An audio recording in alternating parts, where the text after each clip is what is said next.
అదే RTV app వార్తల్ని క్షణాల్లో చదివే అవకాశం ఉంటుంది. ఒక న్యూస్ పేపర్, ఒక టెలివిజన్ ఛానల్ మీ చేతుల్లో ఎప్పుడూ ఉంటాయి. దేశవ్యాప్తంగా కేంద్ర ప్రభుత్వం మారుమూల ప్రాంతాలకు కూడా రోడ్లు వేస్తుంది. ఇదే క్రమంలోనే విజయనగరం జిల్లాకు సంబంధించినటువంటి ఎస్కోట నియోజకవర్గ పరిధిలో నుండి కూడా మారుమూల ప్రాంతంలో గిరిజన ప్రాంతాలకు కూడా రోడ్లు అయితే వేస్తున్నారు. ఇదే క్రమంలోనే ఆ రోడ్లకి ఏదైతే ఆ రైతుల వద్ద నుంచి భూమి అయితే సేకరిస్తున్నటువంటి ఆ రైతులకైతే న్యాయం జరగట్లేదు అంటూ ఈరోజు విజయనగరం కలెక్టరేట్ వద్దకైతే ఒక న్యాయం జరగాలంటూ ఆ రైతులు వచ్చినటువంటి పరిస్థితులు కూడా కనిపిస్తున్నాయి. అసలు ఏం జరిగింది ఏంటి అని వాళ్ళ మాటలోనే అడిగి మరిన్ని వివరాలు తెలుసుకునే ప్రయత్నం చేద్దాం. చెప్పండి, ప్రధానంగా మీ సమస్యలు ఏంటి, ఏం జరిగింది అక్కడ?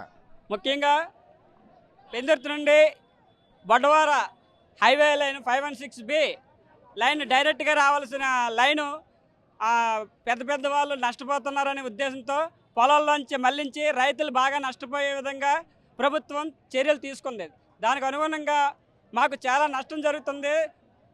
చాలా మట్టుగా 2023 ఆగస్టులో కన్వర్షన్ చేసుకోమని చెప్పడం జరిగిందని మాకు అభూత్ కల్పనలు చెప్పి మమ్మల్ని మోసగించి మమ్మల్ని అన్యాయం పాలు చేస్తున్నారు. దయచేసి కన్వర్షన్ చేసుకునే అవకాశం కానీ లేదా 2013 భూసేకరణ చట్టం ప్రకారం 4 వంతులు డబ్బులు ఇచ్చే విధంగా కానీ చర్యలు తీసుకోవాల్సిందే కోరుతున్నాం.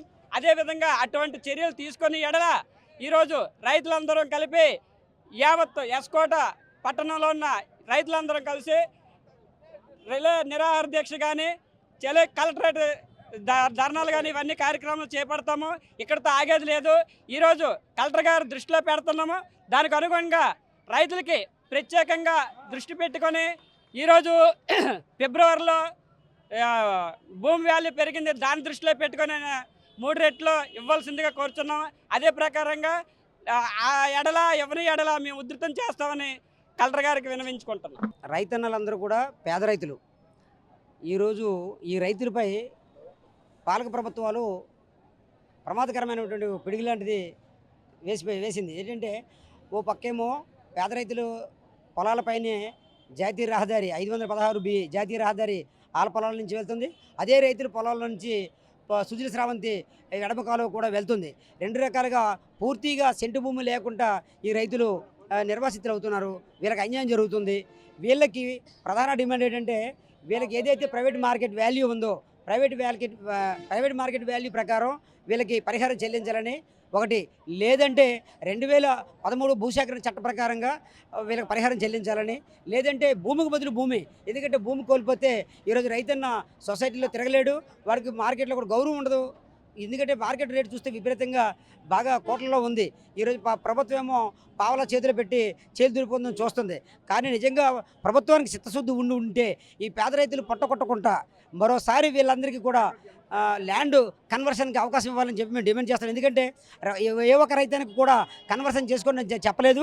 చెప్పకుండా మీ అందరికీ 2013లోనే మీ అందరికీ ఇంటి పేరు ఇచ్చామని చెప్పి 2023లో ఇచ్చామని చెప్పి అబద్ధాలు చెప్తున్నారు అధికారులు.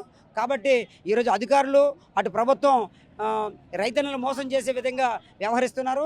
ఈ వ్యవహార శైలిని విడనాడి రైతులకు అనుకూలంగా ఇప్పటికైనా సరే మించిపోయింది లేదు. ఇప్పుడు ఎందుకంటే ఇక్కడ నిమ్మలపాలెంలో కూడా అక్కడ రైతన్నలు పెద్ద ఎత్తున ఆందోళన చేస్తే అక్కడ కన్వర్షన్కి అవకాశం ఇచ్చారు. వాళ్ళకి గజాల్లో రేటు ఇచ్చారు. అదేవిధంగా ఇక్కడ ఉన్నటువంటి రైతులకి గజాల్లో వాల్యూ ఇవ్వాలని చెప్పేసి మేము అడుగుతున్నాం. లేదంటే భూమి బదులు భూమి ఇవ్వాలని, లేదంటే 2013 భూసేకరణ చట్ట ప్రకారం ఇవ్వాలని అడుగుతున్నాం. లేదనుకుంటే ఇదేది ఇవ్వాలంటే అప్పటికైనా సరే కన్వర్షన్ చేసుకోవడానికి అవకాశం ఇవ్వాలని ప్రభుత్వాన్ని అధికారులు డిమాండ్ చేస్తున్నాం. లేని పక్షంలో పెద్ద ఎత్తున రైతాంగాన్ని ఐక్యం చేసి ఆందోళన పోరాటం చేపడతాం. ఈ ప్రభుత్వం యొక్క వైఖరిని తేటతలం చేస్తామని చెప్పేసి. నాకు ఎకరమైన భూమి ఉందండి. పోలవరం కాలంలో ఒక ఎకరా 40 సెంట్లు పడిపోతుంది. ఒక 20 సెంట్లు మిగిలిందంటే ఆ 20 సెంట్లు కూడా బైపాస్ రోడ్లో పడిపోయిందండి. నాకు ఇంకా శరణమే దారకం తప్ప నాకు ఒక దారి లేదండి. ప్రభుత్వం నన్ను బాగా మోసం చేసిందండి. నాకు భూమి అని కావాలా, లేదంటే నాకు గజాల లెక్కన డబ్బులేని కావాలి. నేరన్యాడలో మా రైతు సంఘం నాయకులతో ఇంకా ఉద్యమం చేసి దీన్ని మరి మా పీకాన్ని తీసుకుంటాం కానీ మా భూమి అని మటుకు ఎవరు రానివ్వండి. పందిరేపల్లి జంక్షన్ దగ్గరికి వెళ్ళే తోవలో నా భూమి అండి. 2 ఎకరాలు పోతుంది. నాకు ఉన్నది 3 ఎకరాలు అయితే 2 ఎకరాల భూమి పోతుంది రోడ్డుకి. కానీ అక్కడ ఉన్న వాళ్ళు గజాలు ఎక్కడ అమ్ముతున్నారు భూమి అంతా. నాది రోడ్డుకి పోతుంది. ఇప్పుడు నన్ను నష్టపరిహారం నాకు కావాలంటే 5 ఇంతలైనా ఇవ్వాలి. నాకు భూమి అయినా కావాలి.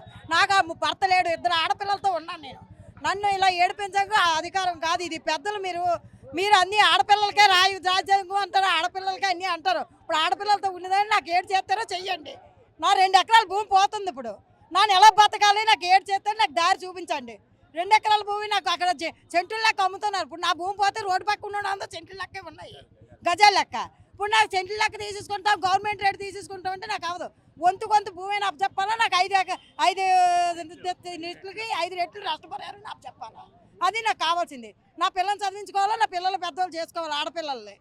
అది మీరు చెయ్యండి. నరేంద్ర మోడీ గారు మరి ఏడు చేస్తారో తెలియదు. మమ్మల్ని రైతులందరినీ దుఃఖపెట్టి వదిలేస్తాను. రోడ్ల మీద వెళ్ళాలి, కార్ల మీద వెళ్ళాలి, ఉద్యోగస్తులు బాగోవాలా, రైతు పోవాలా, మళ్ళీ రైతే బాగోవాలా, రైతే పండించాలా. రాజ్యం అంతా రైతుదే, కానీ రైతుకి ఏకకుంటూ లేదు. పంట పోయినా సరే రైతుకి పట్టించుకున్నాడు లేడు ఇక్కడ. రైతు వచ్చి ఆడ మంచి దేశాలు అంటే జిల్లా కలెక్టర్ దగ్గర అట్లా తిరగవలసి వస్తుంది. ఈ రైతు ఏడు చేస్తాడు ఇప్పుడు. భర్త పోయిన ఆడ మనిషికి ఏడు చేస్తుంది రైతుకి. పిల్లలు అట్టుకొని పెంచుతుంది, దాని కష్టాన్ని నమ్ముతుంది. అయినా సరే ఇంకా తినేస్తాంటారు మనుషులు పట్టుకొని. రోడ్ల మీద వెళ్ళడానికి పెద్ద పెద్ద ఉద్యోగాలకి కార్ల మీద వెళ్ళమంటారు. వాళ్ళకి రోడ్లు వేస్తాంటారు, మమ్మల్ని భూమి పండించుకోండి ఇంకా అడిగే తొక్కేస్తాంటారు. మాకు తెలియదు 5 రెట్లు డబ్బైనా ఇవ్వండి, నాకు ఆ భూమి అయినా అప్పు చెప్పండి. నాకు మా మనుషుల మీద వెళ్ళియండి, సరే పర్వాలేదు. ఇంకా పిల్లలు పిచ్చుకొని మేము ఉండము, మనుషుల మీద వెళ్ళిపోనియండి. ఇంక వేగం భూమి అంతా రోడ్లు వేసుకోండి. మాకు 5 రెట్లు భూమి అయినా ఇవ్వండి, నా భూమి అయినా ఇవ్వండి, అంతే నాకు కావాల్సింది. నేను 2 ఆడపిల్లలతో ఉన్నాను. నా పేరు పొలమరెడ్డి సూర్యబాబు, ఎస్కోట వస్తాయి. నాకు ఉన్నది ఎకరం పావు ఉంటే ఎకరాలు కొబ్బరి మొక్కలు వేసుకున్నాను. కొబ్బరి మొక్కలు అంటే ఏ కూతుర్ని కానీ కొడుకుల మీద నమ్మకంట, దాని మీదే పలసాయం తిని దాంతోనే జీవనాధారం చేద్దామనే ఉద్దేశం మీద వేసుకున్నాను. అయితే ఇప్పుడు ఇంచుమించు ఆ ఎకరా పొలం కూడా ఇంచుమించు ఈ 516 రోడ్లో పోతుంది. నాకు మటుకు ఏది 10 సెంట్లు కూడా అక్కడ మిగలలేదు. అయినా గవర్నమెంట్ వాళ్ళు పెద్దవాళ్ళ భూస్వాములు వాళ్ళకి మెరుగు చేసుకోవడానికే చేస్తారు తప్ప మరి మాకు చిన్న సన్నకారు రైతులకి ఏ ఏర్పాట్లు చేయడం జరగడం లేదు. అందువల్ల కొన్ని రెవెన్యూ వాళ్ళు కూడా మాకు కన్వర్షన్ చేసుకోండి, మీకు రోడ్లు వస్తాయని వాళ్ళు మాకు ఇంటిమేషన్ ఇవ్వలేదు, ఏది చేయలేదు. అందువల్ల మేము పూర్తిగా నష్టపోతున్నాం. కాబట్టి మా రైతాంగాన్ని పూర్తిగా ఆదుకోవాలని మేము చేస్తున్నాం. అయితే ఒక వంతుకి 5 వంతులు డబ్బులైనా ఇవ్వాలి, లేదంటే 2023 చట్టం ప్రకారంగానే రేట్లు పెంచి గజాలు లేకుండా మాకు డబ్బులని ఇప్పించండి, లేదంటే భూమి అయినా సరే మాకు ఇచ్చినా సరిపోతుంది. అందువల్ల మా చిన్నకారు రైతులు మాకు మొక్కలు కూడా ఉన్నాయి, ఎక్కువ మొక్కలు ఉన్నాయి. ఆ మొక్కలు చూసి ఆ మొక్కలకి కూడా పరిహారం ఇప్పించవలసిందిగా కోరుతున్నాం. తర్వాత నెక్స్ట్ ఇటువంటి దురదృష్టకరమైన మా రైతుల్ని ఇబ్బందులు పెడుతున్నారు మీరు. అందువల్ల భూస్వాముల కోసం కొమ్ము కాసి సన్నకారు రైతులకి మీరు అన్యాయం చేస్తున్నారు. ఇది అన్యాయం, ముమ్మాటికి అన్యాయం. ఎవరు ఆవేదన చెందుతున్న పరిస్థితులు కనిపిస్తున్నాయి చూసాం కదా. ఒకటే ఆవేదన చెందుతున్న పరిస్థితి కనిపిస్తుంది. ఏదైతే నేషనల్ హైవే అరకు నుంచి అలాగే ఎస్కోట్ మీదకి అయితే వస్తున్నటువంటి హైవేలో ఎవరైతే భూములు అయితే కోల్పోయిన రైతులంతా కూడా తీవ్ర ఆవేదన చెందుతున్న పరిస్థితులు అయితే కనిపిస్తున్నాయి. ప్రధానంగా చూసుకుంటే అరెకరా ఉన్నటువంటి సన్నకారు రైతులు అయితే మాత్రం ఇంతవరకు కూడా భూమి మీద మేము ఆధారపడైతే బతికేమి. ఈరోజు మా భూములే కోల్పోతే మేము ఎక్కడ బతకాలని కూడా మరొక వైపు అయితే వాపోతున్న పరిస్థితి కనిపిస్తున్నాయి. ప్రభుత్వ అధికారులతో పాటు ఆ స్థానిక రెవెన్యూ అధికారులు కూడా కనీసం పట్టించుకోవడానికి నిమ్మక నీరుతున్నట్టు ఉంటుందని కూడా మరొక వైపు అయితే ఆందోళన చెందుతున్న పరిస్థితులు కనిపిస్తున్నాయి. కెమెరా పర్సన్ నాయుడుతో రాజేష్, RTV విజయనగరం నుంచి. మరిన్ని వీడియోస్ కోసం ఛానల్ ని సబ్స్క్రైబ్ చేయండి. లేటెస్ట్ అప్డేట్స్ కోసం వాట్సాప్ ఛానల్ ని ఫాలో అవ్వండి. ఆ లింక్ డిస్క్రిప్షన్ లో ఉంది.